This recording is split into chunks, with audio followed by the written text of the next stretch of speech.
রাশিয়ার ওপেন ডোর স্কলারশিপ নিয়ে A to Z discuss করব এবং একটি application A to Z complete করে এই ভিডিওতে দেখাই দিব। অ্যাপ্লিকেশন চলবে 20শে আগস্ট থেকে নভেম্বরের 1 তারিখ পর্যন্ত এবং এই স্কলারশিপের আন্ডারে 4টা ট্র্যাকে অ্যাপ্লিকেশন সাবমিট করতে পারছেন।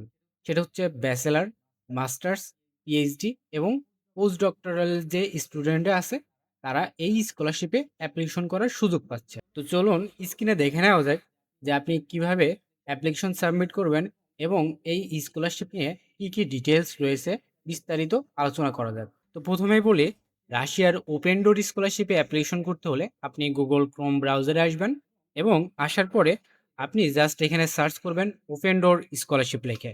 সার্চ করার পরে প্রথমে যে ওয়েবসাইটটি শো হবে আপনি এই ওয়েবসাইটে ক্লিক করবেন। ক্লিক করলে এটাই মেন পোর্টাল ওয়েবসাইট এবং এখানেই A to Z ডিটেলস পেয়ে যাবেন। তো আমরা প্রথমে শর্ট একটি ডিটেলস দেখব স্কলারশিপ নিয়ে। তারপরে আপনি নিজে, নিজে কিভাবে অ্যাপ্লিকেশন করবেন ফুল ডিটেলসটি এখানে বিস্তারিত আলোচনা করা হবে। তো আপনি যদি একটু নিচের দিকে আসেন, তাহলে এখানে সাবজেক্ট এরিয়াগুলো পেয়ে যাবেন। তো আপনার কি সাবজেক্ট রয়েছে, সেই সাবজেক্টগুলো এখান থেকে দেখে নিতে পারবেন। তো আমি একটা কথা বলে রাখতে চাই, এখানে সায়েন্সের স্টুডেন্ট, বিজনেস ব্যাকগ্রাউন্ডের স্টুডেন্ট এবং হিউম্যানিটিস ব্যাকগ্রাউন্ডের স্টুডেন্টরা সবাই এখানে অ্যাপ্লিকেশন করতে পারবে। তার একটু নিচে আসলে আপনি ইম্পর্টেন্ট ডেটগুলো পেয়ে যাবেন। এখানে দেখুন 20শে আগস্ট অ্যাপ্লিকেশন শুরু হয়েছে এবং নভেম্বরের 1 তারিখ পর্যন্ত এই ওপেন ডোর স্কলারশিপের রেজিস্ট্রেশনের যে ডেডলাইন আছে সেটি এখানে মেনশন আছে। এটি আপনারা চেক করে নেবেন। তার একটু নিচে আসলে আরও ডিটেলস আপনারা এখান থেকে দেখতে পারবেন। আর একটু নিচে যদি আপনি লেটেস্ট নিউজের এই চ্যাপ্টারে আসেন, যদি এখানে ক্লিক করেন তাহলে এই স্কলারশিপ নিয়ে আরও বিস্তারিত জানতে পারবেন। তো এখানে আসার পরে দেখুন ওপেন ডোর রুলস, এখানে কিছু রুলস দেওয়া রয়েছে। আপনি এই লিঙ্কটাতে ক্লিক করলে নতুন একটি পেজে আপনার এই ওয়েবসাইটটা ওপেন হবে এবং এখানে কিছু রুলস আছে এবং কিছু রেস্ট্রিকশন আছে। এই বিষয়গুলো আপনারা এখান থেকে দেখে নেবেন। সবথেকে একটি বড় রেস্ট্রিকশন আছে এখানে এজ রিকোয়ারমেন্ট। এখানে আপনি যদি ব্যাচেলরের অ্যাপ্লিক্যান্ট হন তাহলে আপনার বয়স কিন্তু 23 বছরের ভিতরে হইতে হবে। এখানে দেখেন স্পষ্ট মেনশন আছে ১৬ থেকে ২৩ বছরের ভিতরে আপনার বয়স হইতে হবে যদি আপনি ব্যাচেলরের অ্যাপ্লিক্যান্ট হন এবং আপনি যদি মাস্টার্সের অ্যাপ্লিক্যান্ট হন তাহলে ২০ থেকে ৩৩ বছরের ভিতরে হইতে হবে এবং আপনি যদি পিএইচডির অ্যাপ্লিক্যান্ট হন ২২ থেকে ৩৫ বছরের ভিতরে আপনার এজ হইতে হবে। এই রুলসগুলা আপনারা এখান থেকে চেক করে নেবেন। চেক করে নেওয়ার পরেই ফাইনালি অ্যাপ্লিকেশনে যাবেন এবং এখানে একটি রেজিস্ট্রেশন স্টেপ দেওয়া আছে। রেজিস্ট্রেশনে ক্লিক করলে কিভাবে রেজিস্ট্রেশন করবেন এখানে গাইডলাইন দেওয়া রয়েছে। তার পরবর্তীতে যদি ফার্স্ট স্টেজে ক্লিক করেন তাহলে এখানে ২টা স্টেজ রয়েছে এই অ্যাপ্লিকেশনের, ফার্স্ট স্টেজ এবং সেকেন্ড স্টেজ। ফার্স্ট স্টেজে আপনার কি, কি কমপ্লিট করতে হবে বা কি, কি বিষয় এখানে আপনার করার প্রয়োজন আছে সেই বিষয়গুলো আপনি এখান থেকে দেখে নেবেন এবং সেকেন্ড স্টেজে যদি ক্লিক করেন তাহলে সেকেন্ড স্টেজের যে ডিটেইলসগুলো রয়েছে সেইগুলো আপনি এখান থেকে দেখতে পারবেন। এগুলো পড়ে বোঝাইতে গেলে অনেক সময় সাপেক্ষ।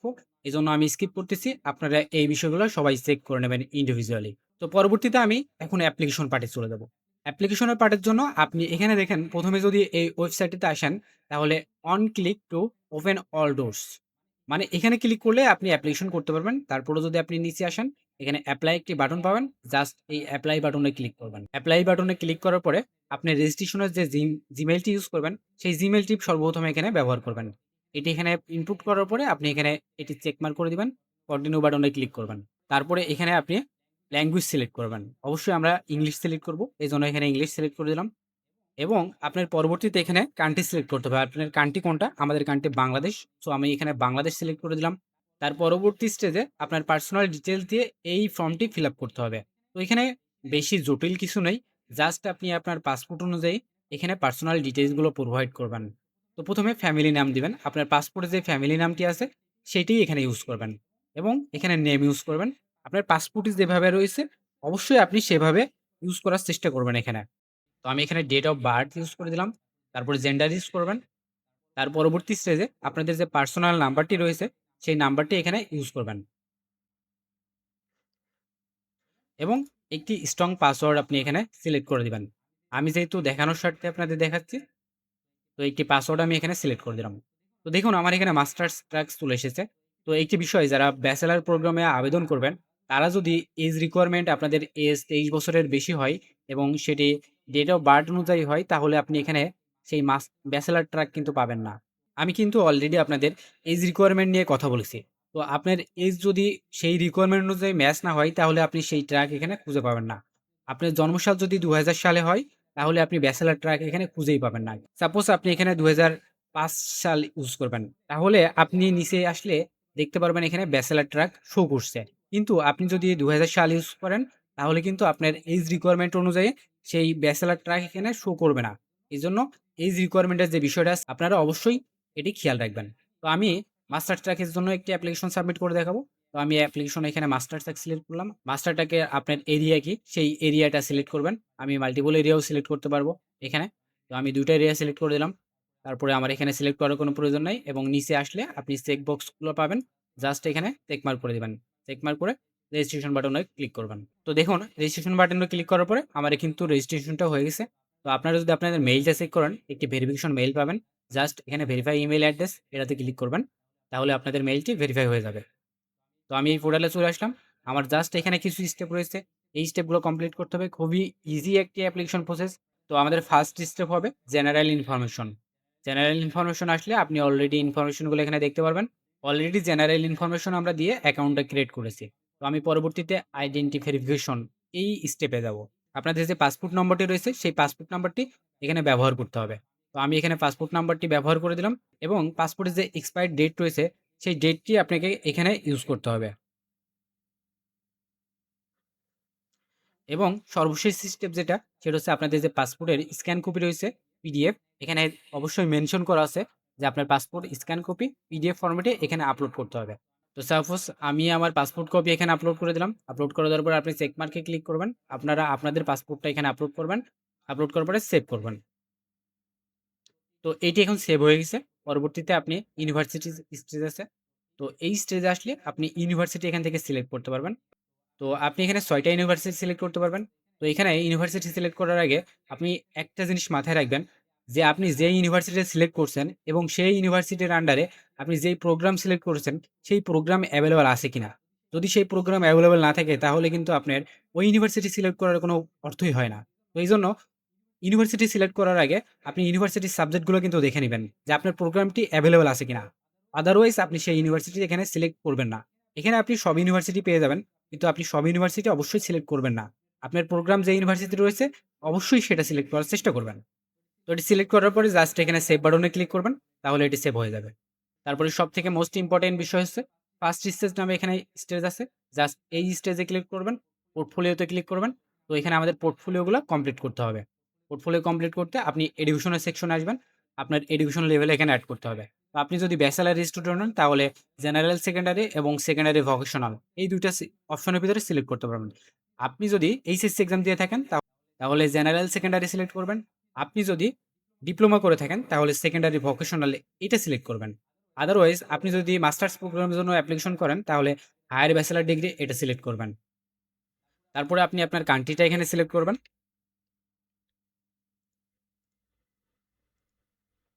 এবং পরবর্তী স্টেপে আপনার এডুকেশন ইনস্টিটিউশনের যে নাম রয়েছে, সেই নামটি এখানে ইউজ করবেন।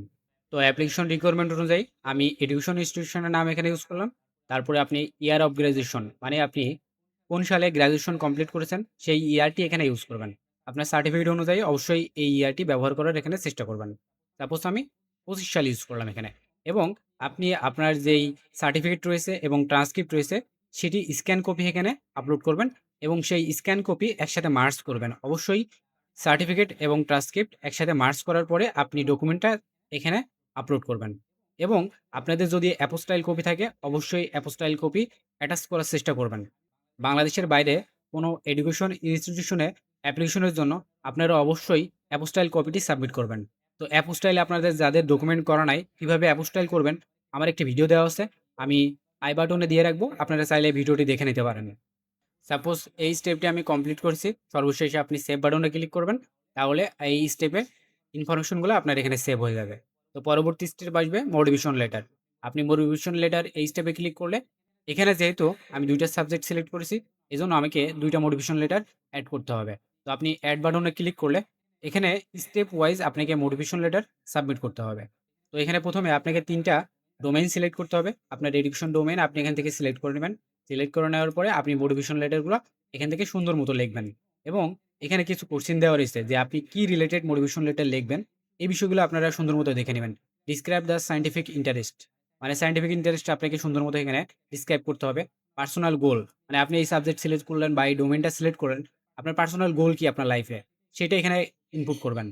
প্রফেশনাল অ্যাচিভমেন্ট, আপনি যে এই পর্যন্ত পড়াশোনা করছেন বা কোনো জব করছেন বা কোনো অ্যাচিভমেন্ট রয়েছে আপনার এই রিলেটেড, সেই অ্যাচিভমেন্টটা সুন্দর মতো এখানে মেনশন করবেন এই বক্সে। তো সবগুলা কোশ্চেনের অ্যান্সার কিন্তু আপনি দেখতে পাচ্ছেন যে এখানে আলাদা, আলাদাভাবে আপনাকে ইউজ করতে হবে। আপনি এই সাবজেক্ট কেন চুজ করেছেন? এটাও কিন্তু এখানে সুন্দর মতো এক্সপ্লেইন করতে হচ্ছে। আপনাদের একাডেমিক প্রোফাইলের সাথে অ্যালাইন করে যে সাবজেক্ট সিলেক্ট করেছেন, সেই অনুযায়ী অবশ্যই মোটিভেশন লিখে এটা কমপ্লিট করেছেন। তো সাপোজ আমি এখানে আমার ইনফরমেশনগুলা দিয়ে আমি সেভ বাটনে ক্লিক করেছি। দেখুন এটি আমার এখানে সেভ হয়ে গেছে। তো আমার একটা হয়েছে, আমার আরেকটাও এখানে এড করতে হবে। তো দেখুন মোটিভেশন লেটার স্টেপ আমার কমপ্লিট হয়েছে।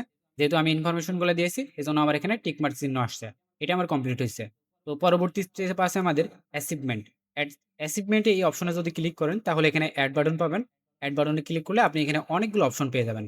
আপনার ওয়ার্ক এক্সপেরিয়েন্স, আপনার পাবলিকেশন, আপনার কনফারেন্স, আপনার সায়েন্টিফিক ডিসকভারি, হ্যাঁ?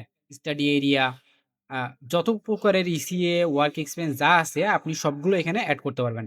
তো আপনাদের যেই ডকুমেন্টগুলো আছে আরকি, সেই ডকুমেন্টগুলো অবশ্যই আপনি এখানে এড করার চেষ্টা করবেন। সাপোজ এখানে আপনি ওয়ার্ক এক্সপেরিয়েন্স এড করবেন। ওয়ার্ক এক্সপেরিয়েন্স এ ক্লিক করলে এখানে কোম্পানি নেম, আ তারপর নেম অফ পজিশন, তারপরে আপনি কখন থেকে ওয়ার্ক করতেছেন সেটা পাবেন এবং সর্বশেষ আপনি ওয়ার্ক এক্সপেরিয়েন্স এর যে সার্টিফিকেটটা রয়েছে, সেই সার্টিফিকেটে পিডিএফ, জেপিজি, পিএনজি এই ফরম্যাটে এখানে আপলোড করবেন। তো দেখুন আপলোড করার পরে আপনি সেভ অপশনে ক্লিক করলে আপনার ওয়ার্ক এক্সপেরিয়েন্সটা এখানে সেভ হয়ে যাবে। তো আপনাদের যে ডকুমেন্টগুলো আছে অবশ্যই সব ডকুমেন্টগুলো এখানে সেভ করে নেবেন। সেভ করে নেওয়ার পরে আপনি এন্ট্রি টেস্টে চলে যাবেন। তো এখানে সর্বশেষ স্টেজ, ফার্স্ট স্টেপের এন্ট্রি টেস্টে যদি আপনি আসেন তাহলে এখানে ২ টা এক্সাম দিতে হবে ২ টা সাবজেক্টের জন্য। তো এখানে আপনি ৯০ টা কোশ্চেন পাবেন এবং ৯০ টা কোশ্চেনের জন্য ৬০ মিনিট সময় পাবেন এবং এই অ্যাটেম্পে আপনি ৩ বার এখানে দিতে পারবেন। তো এখানে যদি আপনি ৩ বার অ্যাটেন্ড করেন কোনো এক্সামে, সেটা যদি আপনি ChatGPT বা আদার এআই দিয়ে আপনি হেল্প নিয়ে কিন্তু এই অ্যান্সার গুলো কমপ্লিট করতে পারবেন। কিন্তু নেক্সট স্টেজে যখন আপনার এক্সাম হবে তখন কিন্তু আপনার এরকম কোনো সুযোগ থাকবে না। কিন্তু এই স্টেজে ইনিশিয়াল স্টেজে আপনি ChatGPT বা অন্য কোনো সোর্স থেকে ইনফরমেশন নিয়ে এই স্টেপটি কমপ্লিট করতে পারবেন। তো এই স্টেপ কমপ্লিট করার জন্য আপনাদের এই এক্সামে অ্যাটেন্ড করা লাগবে। তো এখানে জাস্ট গেট টেস্টেড এই স্টেজে ক্লিক করলে আপনি এই এক্সামে অ্যাটেন্ড করতে পারবেন এবং এক্সামে অ্যাটেন্ড করার পরে এটা কমপ্লিট করে ফাইনালি আপনার অ্যাপ্লিকেশনটি সাবমিট করতে পারবেন আপনি। এখানে কিন্তু দেখুন সিরিয়াল অনুযায়ী ৯০ টা কোশ্চেন আছে এবং ৯০ টা কোশ্চেনের জন্য আপনি এভাবে এমসিকিউ আকারে অনেকগুলো অপশন পাবেন। এই ৯০ টা কোশ্চেন ৬০ মিনিট সময় দিয়ে অ্যান্সারগুলো কমপ্লিট করতে হবে। তো এভাবে কমপ্লিট করলে আপনার অ্যাপ্লিকেশনটি সাবমিট করতে পারবেন এবং ফাইনালি যখন আপনি সাবমিট করে দেবেন তাহলে ফাইনালি অ্যাপ্লিকেশন ডান হয়ে যাবে এবং পরবর্তী স্টেপে আপনাকে অবশ্যই সেই ডেডলাইন অনুযায়ী এবং কোন স্টেপে কোনটা জানানো হবে সেই স্টেজ অনুযায়ী আপনাকে অ্যান্সারগুলো জানাবে। তো এটাই ছিল ফুল প্রসেস। আপনারা যদি কেউ চান যে কারো কাছে জটিল প্রক্রিয়া মনে হচ্ছে, আমার হেল্প নিয়ে যদি কেউ অ্যাপ্লিকেশন করতে চান, তাহলে কমেন্ট বক্সে আমার সাথে যোগাযোগ করার মাধ্যম দেওয়া থাকবে। অবশ্যই আপনারা কনট্যাক্ট করতে পারেন। Thank you.